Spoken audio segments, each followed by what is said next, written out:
What we have is we have a 2 3/4 EB switch tandem. It's pre-wired with our EB through wire with ground. The reason why we chose the EB through wire with ground is because hunting recommends 2 positive grounds for every standalone ControlFire switch. So the way we achieve this is we run our EB through wire with ground, and then we run our recommended retainer nut. Our second ground is going to come from our gun barrel, or it could actually come from the EB switch housing.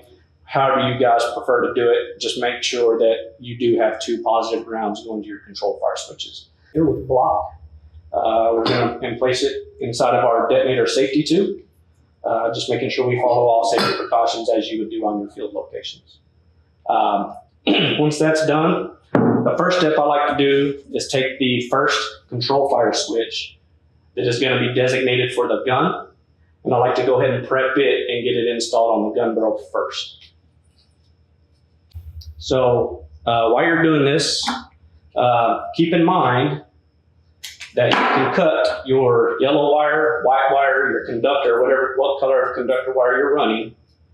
Just make sure you do not cut your ground wire too short, because you have to have enough length in order to feed it back up through your EB switch tandem along with your blue wire. So what I like to do first is go ahead and connect my white wire to my conductor. I always like to make sure that I cut these as short as possible, due to the fact that we have to tuck this inside of this gun barrel, and we also have to feed it into the ID of our EB switch tandem. So cut this as short as you want.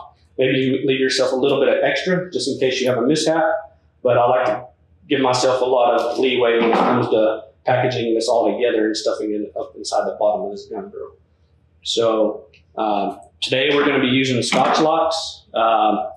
If you don't like using Scotch locks, I know there's a lot of people out there that run orange boots or whatever their preference is. But for this instructional video, we're going to be using Scotch locks. So once we've made our connection to our conductor, we'll go ahead and just twist the wires together for our ground. That way we're electrically connected to the switch. Keep in mind and remember, do not cut these wires yet, because we still have to run these through the EB switch tandem to the port plug. So again, twist the wires, nice neat package, and prepare them to run through the EB switch tandem. So that'll be our positive connection and our ground. Then we'll go ahead and prepare our switch for the detonator connection.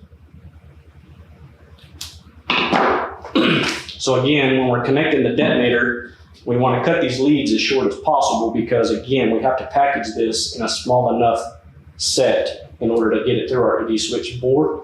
So what I like to do is take these and cut them as short as possible. Obviously, you're limited with space and everything due to the detonator safety tube, but just kind of tailor it to your needs on your own operation. So the first thing I'll do is I'll connect red to red.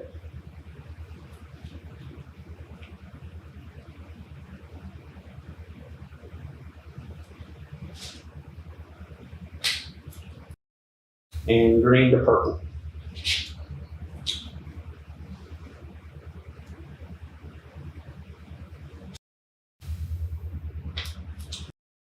Like so. One thing that I want to mention while we're out here at this step, always remember that your green wire is your hot wire coming off your addressable switch. So once that connection is made, we can remove our detonator from the detonator safety tube, and we can go ahead and place it onto our primer cord. Like so. So I've pulled the charge tube out just to kind of give you a better visual representation of what we've done. So now that we have our detonator on there, our next job is going to be to package all these wires in a small enough bundle in order to get them through the bottom of our EB switch tandem. Keeping your blue and your ground wires coming out of the bottom of the package itself. So what I like to do is just kind of take all these wires, slide everything on there, and then tape everything together like so, and make it as compact as possible, making sure we don't nick or pinch any wires when we go to assemble the EB switch tandem onto the gun barrel. Once you have everything nice and neat, and you think all the wires are tucked away, you can go ahead and trim your primer cord. I usually like to trim it just right behind the switch there, keep it out of the way when we're feeding it into the EV switch tandem. And your package should look something similar to this right here.